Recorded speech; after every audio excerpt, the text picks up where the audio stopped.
पाकिस्तान सेना को बांटना चाहते हैं इमरान खान। पुतिन के बाद अब भारत आएंगे जेलेंस्की। यूएन ने तालिबान शासन को क्यों दी चुनौती। ऑस्ट्रेलिया के जंगलों में लगी भीषण आग। ट्रंप का कराया सीज फायर समझौता फेल। नमस्कार, मेरा नाम है शालिनी और आप देख रहे हैं द न्यूज़ 15। स्वागत है आपका हमारे खास प्रोग्राम दुनिया के हालचाल में। चलिए नजर डालते हैं बड़ी खबरों पर विस्तार से। पाकिस्तान में सेना प्रमुख आसिफ मुनीर के मजबूत होते ही इमरान खान पर राजनीतिक और जुबानी हमले लगातार पड़ रहे हैं।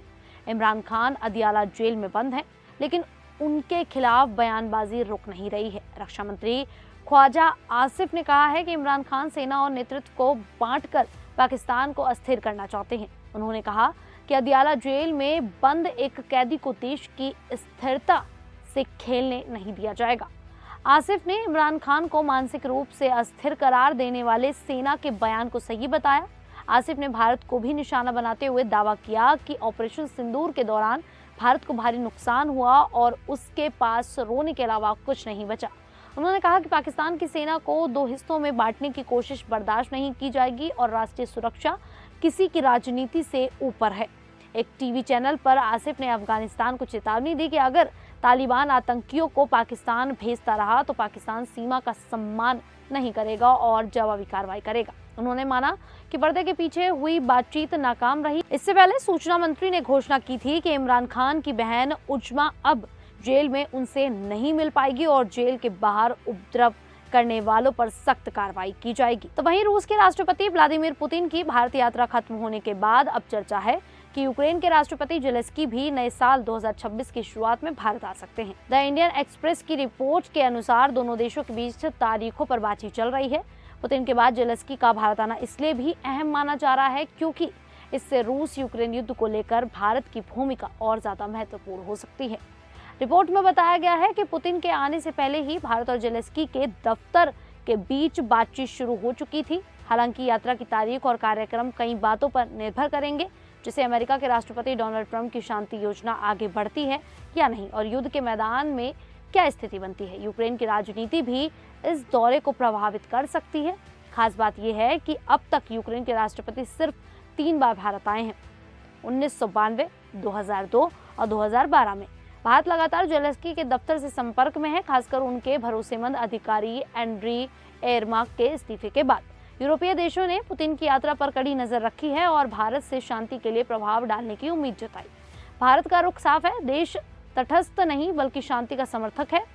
फरवरी 2022 में युद्ध शुरू होने के बाद से पीएम मोदी और जेलेंस्की की कई बार बातचीत हो चुकी है। तो वहीं अफगानिस्तान में तालिबान सरकार ने 2021 में सत्ता में लौटने के बाद से महिलाओं पर कई कड़े प्रतिबंध लगाए हैं।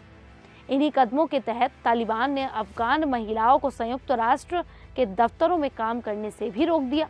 इस फैसले से नाराज होकर अब यूएन ने तालिबान को कड़ी चेतावनी दी है। यूएन ने कहा है कि महिलाओं पर लगा ये प्रतिबंध मानवीय सेवाओं के लिए बड़ा खतरा बन रहा है और इसे तुरंत हटाया जाना चाहिए। तालिबान ने महिलाओं के लिए नौकरियां, पार्कों में जाना, ब्यूटी सैलून जाना और 12 साल की उम्र के बाद पढ़ाई करना तक बंद कर दिया है। सितंबर में जारी आदेश के बाद अफगान महिला कर्मचारी और ठेकेदार अब किसी भी यूएन दफ्तर में प्रवेश नहीं कर पा रही है। इससे पहले से ही मुश्किल हालात झेल रहे आम लोगों तक मदद पहुंचाना और कठिन हो गया है। यूएन की महिला एजेंसी की प्रतिनिधि सुसान ने कहा कि बिना महिला कर्मचारियों के यूएन का काम पूरा नहीं हो सकता। उन्होंने बताया कि महिलाओं की मौजूदगी जरूरी है क्योंकि वहीं अफगानी महिलाओं और लड़कियों तक अच्छी तरह पहुंच सकती हैं और उनकी जरूरतों को समझ सकती हैं। एएफपी की रिपोर्ट के अनुसार सैकड़ों महिला कर्मचारी इस प्रतिबंध की वजह से काम नहीं कर पा रही हैं।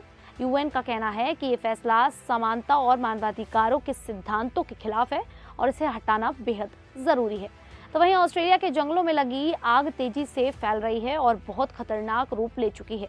अधिकारियों के अनुसार आग 2 राज्यों में लगी है और अब तक करीब 40 घर जलकर खत्म हो गए हैं। सबसे दुखद बात यह है कि आग बुझाने के दौरान एक 59 साल के फायर फाइटर की मौत हो गई। रूरल फायर सर्विस के कमिश्नर ट्रेट कर्टिन ने बताया कि यह हादसा उस समय हुआ जब न्यू साउथ वेल्स के बुलाहाडेला इलाके में आग से लड़ते हुए एक पेड़ उनके ऊपर गिर गया। आग ने लगभग 3500 हेक्टेयर जंगल को तबाह कर दिया है। कर्टिन ने बताया कि फायर फाइटर्स को अभी कई दिनों तक आग से जूझना पड़ेगा। सोमवार को न्यू साउथ वेल्स में 52 जगहों पर आग लगी थी, जिनमें से 9 जगहों पर आग पूरी तरह नियंत्रण से बाहर थी। यहाँ 20 से अधिक घर जल चुके हैं। वहीं तटीय क्षेत्र डॉल्फिन सैंड्स में लगी आग से 19 घर नष्ट हो गए हैं। हालांकि आग पर कुछ हद तक काबू पा लिया गया है, लेकिन सुरक्षा के लिए इलाके की सड़कें बंद कर दी गई हैं और लोगों को घरों से दूर रहने की सलाह दी गई है। ऑस्ट्रेलिया ने 2019-20 में अपनी इतिहास की सबसे खतरनाक जंगल की आग देखी थी, जिसमें 18 लाख हेक्टेयर जंगल, लाखों जानवर और हजारों घर तबाह हुए थे।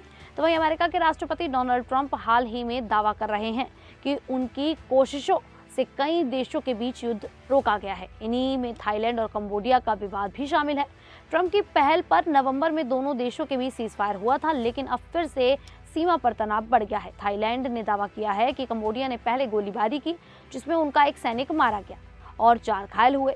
इसके जवाब में थाईलैंड ने सीमा के पास कंबोडिया के कई सैन्य ठिकानों पर एयर स्ट्राइक की। प्रभावित इलाकों से लोगों को हटाया जा रहा है। कंबोडिया ने थाईलैंड के आरोपों को गलत बताया और कहा कि थाई सैन्य बलों ने पहले हमला किया। कंबोडिया ने कहा कि वह शांति चाहता है और थाईलैंड को सभी हमले तुरंत रोकने चाहिए। दोनों देशों के बीच सीमा को लेकर विवाद बहुत पुराना है। 1904 से 1907 में फ्रांस ने कंबोडिया और थाईलैंड के बीच बॉर्डर तय किया था, लेकिन बाद में थाईलैंड ने इन नक्शों को मानने से इनकार कर दिया। 1962 में इंटरनेशनल कोर्ट ऑफ जस्टिस ने प्रेह विहार मंदिर कंबोडिया को दिया, लेकिन थाईलैंड आसपास के क्षेत्रों पर दावा करता रहा। इसी वजह से समय समय पर हिंसक झड़पें होती रही हैं। इस साल जुलाई में दोनों देशों के बीच 5 दिनों तक लड़ाई हुई थी, जिसमें कई सैनिक और नागरिक मारे गए थे।